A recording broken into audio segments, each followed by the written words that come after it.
Est-ce que pour terminer votre interview, vous auriez une anecdote ou bien un petit souvenir personnel qui vous a fait sourire ou et qui a provoqué une émotion particulière chez vous durant votre Ouais, en fait, parcours? il y en a plein. En fait, ce qui est toujours touchant et ce qui est génial, c'est justement c'est de voir chez les personnes, et je vous citerai un exemple en suivant, c'est Mhm, comment est-ce que les personnes, on peut voir l'autre au travers d'une représentation qu'on a de lui, et en mhm, passant par la pratique, finalement, on vit ses émotions communes, on partage quelque chose, et derrière, après, c'est un brise-glace et ça change même ses propres représentations qu'on a de l'autre en fait ou de ce que l'on se fait de l'autre.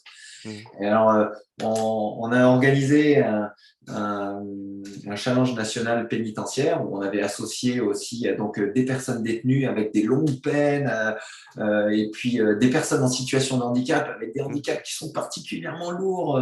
Et finalement, on les a fait boxer ensemble. Et après, on voit plus l'autre au travers de sa condamnation, on voit plus l'autre au travers de son handicap, mais on voit l'autre au travers de la personne, du lien social, de ce qu'on a, de l'humain pur et dur. Voilà. Et mhm. je crois que la mise en situation le permet.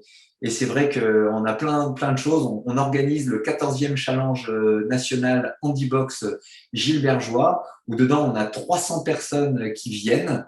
On fait ça sur 10 rings. On a des sportifs de haut niveau qui sont là. On a 130 personnes handicapées qui sont là. Tout type de handicap, même des personnes qui sont verticalisées, des personnes qui sont sous assistance respiratoire, des personnes qui sont avec des autonomies très, très, très, très, très, très limitées hein, dedans, où il faut une tierce personne en permanence. Et pour Mhm. autant, on arrive à associer ces personnes pour que tout le monde boxe.